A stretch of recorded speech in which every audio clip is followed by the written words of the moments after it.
আমি ঘুষ দেব না, আমি ঘুষ দিয়ে বাড়ি করব না।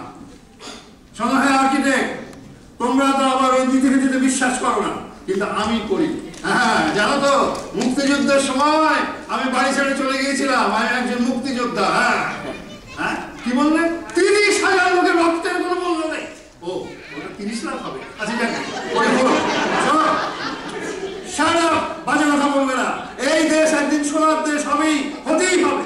ইয়েস, আমি মানি, আমি এই বাড়ির মালিক, আমি কাউকে মানি না।